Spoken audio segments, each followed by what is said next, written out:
Hi friends, welcome back my channel. நம்ம இன்றைக்கி பார்க்க போகிற ரெசிபி பச்சை பயிறு தோசைங்க. வாங்க எப்படி செய்யலான்னு பார்த்துடலாம்.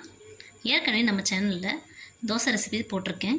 சென்னா தோசை, டொமேட்டோ தோசை போட்டிருக்கேன். அதுக்கான லிங்க் வந்து டிஸ்கிரிப்ஷனில் தரேன், வேணுன்றவங்க பார்த்துக்கோங்க. வாங்க வீடியோக்குள்ளே போய்க்கலாம். பச்சை பயிறு தோசைக்கு ஃபஸ்ட்டு நம்ம பருப்பு ஊற வச்சுக்கலாம். நான் இந்த கப்பில் தான் 1 கப் எடுத்திருக்கேன். இதே கப்பில் 1/2 கப்பு பச்சரிசி சேர்த்துக்கலாம்.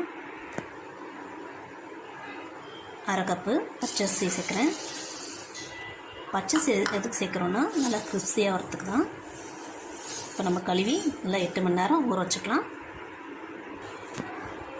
பாருங்கள், நல்லா வாஷ் பண்ணிட்டேன். இப்போ நான் தண்ணி ஊற்றி ஊற விட்டுக்கலாம்.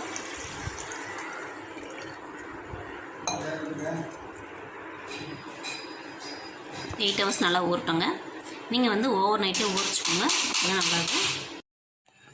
பாருங்கள், 8 மணி நேரம் ஊறிடுச்சு. பருப்பில் நல்லா பெருசு பெருசாக வந்துட்டு பாருங்கள். இப்போ நம்ம அரைச்சிக்கலாம். மிக்ஸி ஜாரில் ஆட் பண்ணிவிட்டேன். தேவையான அளவு சால்ட் ஆட் பண்ணிக்கலாம். இஞ்சி ஒரு சின்ன துண்டு,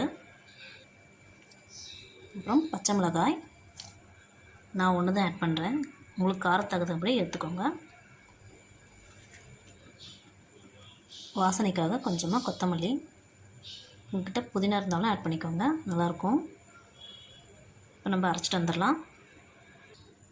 இதுலேயே சின்ன வெங்காயம் ஆட் பண்ணிக்கலாங்க. ஒரு 5லேருந்து 6 ஆட் பண்ணிக்கலாம். இப்போ அரைச்சிட்டு வந்துடலாம். பாருங்கள், அரைச்சிட்டு வந்துட்டேன். இந்த மாதிரி நல்லா சாஃப்டாக அரைச்சிக்கோங்க. நான் கிணத்துல மாற்றிக்கிறேன்.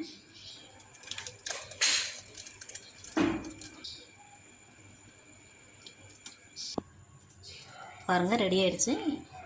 இந்த பதத்துக்கு இருக்கணும். உங்களுக்கு தேவையான தண்ணி ஊற்றிக்கோங்க. இப்போ ஊற்றிக்கலாம் தோசை. லைட்டாக எண்ணெய் தடிக்கோங்க கல்லில்.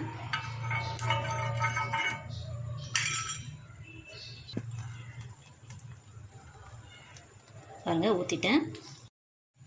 பாருங்கள், 2வது தோசை ஊற்றிருக்கேன். பாருங்கள், இப்போ திருப்பி போட்டுக்கலாம்.